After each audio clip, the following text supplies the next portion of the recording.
Bismillahirrahmanirrahim. Assalamu alaikum viewers. Welcome to my channel Relaxation with Zilehuma.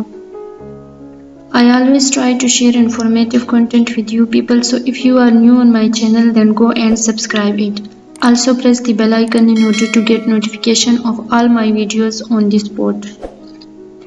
If you like my video then don't forget to press the like button given below and also try to share the video as more as possible with your friends and family, because your support really matters for me. In today's video I am going to share English related important content collected from the previous competitive exam papers. So here the first question is, dash diet must contain proper amount of proteins, carbohydrates, fats, minerals and vitamins. So viewers, आपको पता होना चाहिए जितने भी competitive exams हैं उसमें इस type के क्वेश्चंस आते हैं जो कि सेंटेंसेस हमें गिवन होते हैं और वहाँ पर हमें अप्रोप्रिएट वर्ड्स लगा के उन सेंटेंसेस को कंप्लीट करना पड़ता है। सो यहाँ पे जो हमें ऑप्शंस गिवन है that is first is them diet must contain proper amount of proteins, carbohydrate, fats, minerals and vitamins. So इसको रीड करने से ही हमें पता चल रहा है कि them is not the appropriate word for completing this sentence. Second option है their diet must contain proper amount of proteins, carbohydrate, fats, minerals and vitamins. So अगर हम इसको यहाँ पर हम ये वर्ड देयर लगा लें तो जो मैं प्रोनाउंसिएशन कर रही हूँ, जो मैं इसकी रीडिंग कर रही हूँ तो लग रहा है कि हाँ ये वर्ड ठीक है, बट क्या ये वर्ड वाकई ठीक है? सो यहाँ पे आपने चेक करना है कि देयर के एक्चुअल मीनिंग क्या है। थर्ड ऑप्शन है हमारे पास देयर। सो व्यूअर्स, आपको पता है कि इंग्लिश में फर्स्ट ये जो सेकंड ऑप्शन पे देयर है ऐसा वर्ड भी एग्जिस्ट करता है और जो थर्ड ऑप्शन पे देयर है इट आल्सो एग्जिस्ट। सो इन दोनों जो वर्ड्स हैं इनकी जो प्रोनाउंसिएशन है वो एग्जैक्टली सेम होती है, मगर इन दोनों वर्ड्स की जो मीनिंग है दैट इज़ डिफरेंट। जो सेकंड ऑप्शन है देयर उसका मतलब होता है यहाँ। सपोज़ अगर आप किसी की बात कर रहे हैं कि वो यहाँ पर है तो आप कहेंगे ही इज़ देयर। जो थर्ड वर्ड है देयर उसका मतलब होता है उनके।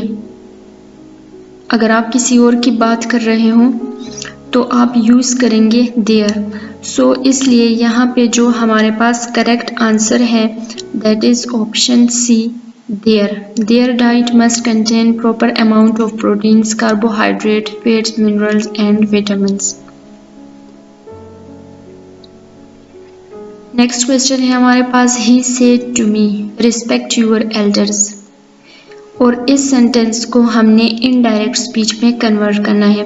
व्यूअर्स याद रहे कम्पिटिटिव एग्जाम्स में डायरेक्ट और इनडायरेक्ट स्पीचेस अगर आप प्रिपरेशन कर रहे हैं तो आप इन चीज़ों पर भी ज़रूर नज़र डालें क्योंकि इस टाइप के क्वेश्चन ज़रूर आते हैं। सो हमें सेंटेंस गिवन है और उसे हमने कन्वर्ट करना है इनडायरेक्ट स्पीच में। फर्स्ट ऑप्शन है he advised me to respect my elders. Second option है he advised me to respect his elders and third option है he advised me to respect your elders. So viewers, जब भी हम direct speech को indirect speech में convert करते हैं तो उसके कुछ स्पेसिफाइड रूल्स हैं, प्री डिफाइंड रूल्स हैं और उन्हीं रूल्स को फॉलो करके हमने कन्वर्जन करनी होती है।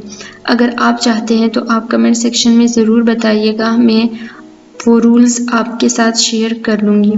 सो यहाँ पर अब हमने करेक्ट आंसर ढूंढना है। तो अगर हम अपना कॉमन सेंस यूज़ करें, फर्स्ट ऑप्शन है हमारे पास he advised me to respect my elders, तो सेंस बनती है कि शायद ये करेक्ट आंसर है। तो इसलिए अब हम सेकंड वाला चेक कर लेते हैं और हम रीज़न ढूंढें कि हम सेकंड और थर्ड को रिजेक्ट कर सकते हैं या नहीं कर सकते। सेकंड है he advised me to respect his elders.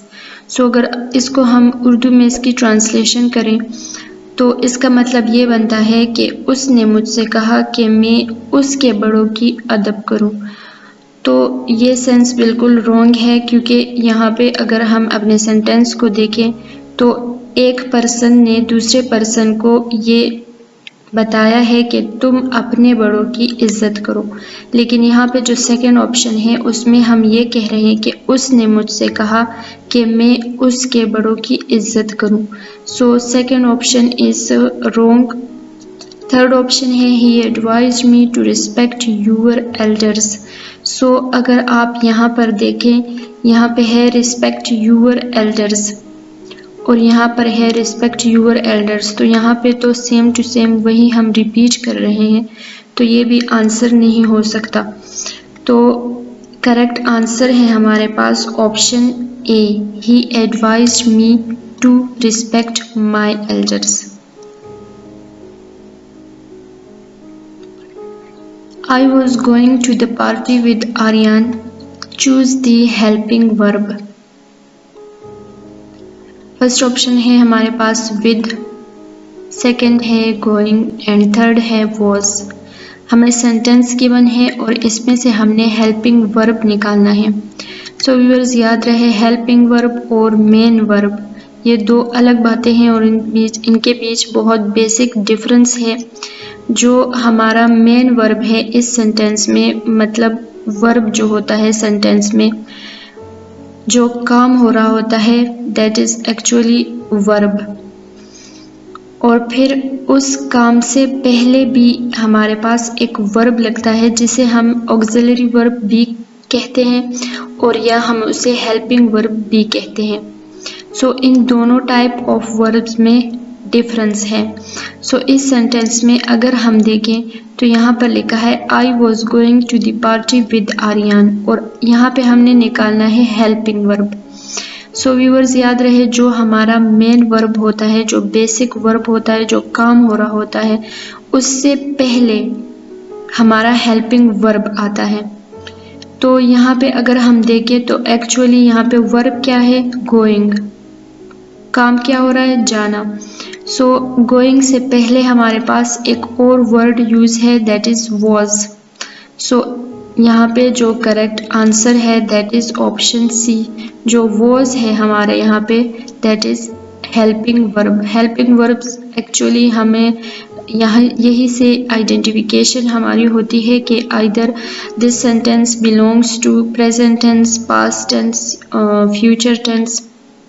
Basic formula क्या है, आपने हेल्पिंग वर्ब किस तरह से निकालने हैं, आपने सेंटेंस में मेन वर्ब ढूंढना है और मेन वर्ब से पहले ही हमारा हेल्पिंग वर्ब आता है।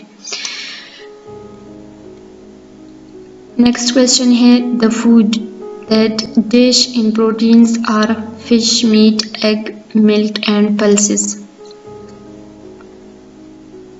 तो फर्स्ट ऑप्शन है are rich, the food that are rich in proteins are fish, meat. Second है the food that was rich in proteins are. Was तो बिल्कुल भी नहीं लग सकता, क्योंकि यहाँ पर जो नेक्स्ट वर्ब है हमारे पास दैट इज आर, मतलब कि ये जो बात हो रही है ये प्रेजेंट में हो रही है, तो यहाँ पे हम पास्ट में नहीं जा सकते। और थर्ड ऑप्शन है हमारे पास the food that is rich in proteins are fish, meat, eggs and pulses. So correct answer है यहाँ पे इज रिच। जो लास्ट ऑप्शन है option C that is the correct answer. Next question है हमारे पास children and dash people all need a balanced diet.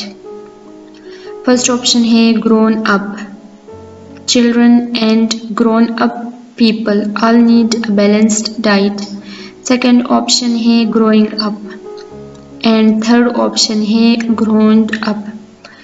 so यहाँ पे करेक्ट आंसर जो है ऑप्शन सी तो बिल्कुल भी नहीं हो सकता, क्योंकि grown लफ्ज़ है ही नहीं।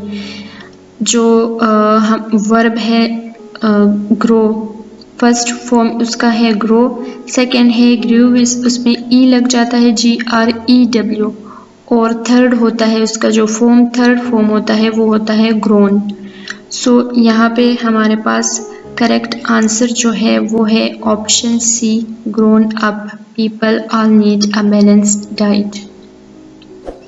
सो व्यूअर्स, आज के लिए इतना ही काफ़ी था। अभी के लिए इजाज़त है। इंशाल्लाह नेक्स्ट वीडियोस के लिए हमारे चैनल को सब्सक्राइब करें और बेल आइकन का बटन ज़रूर प्रेस करें ताकि आपसे हमारी कोई भी नई आने वाली वीडियो की नोटिफिकेशन मिस ना हो। अभी के लिए इजाज़त है। खुदा हाफिज़।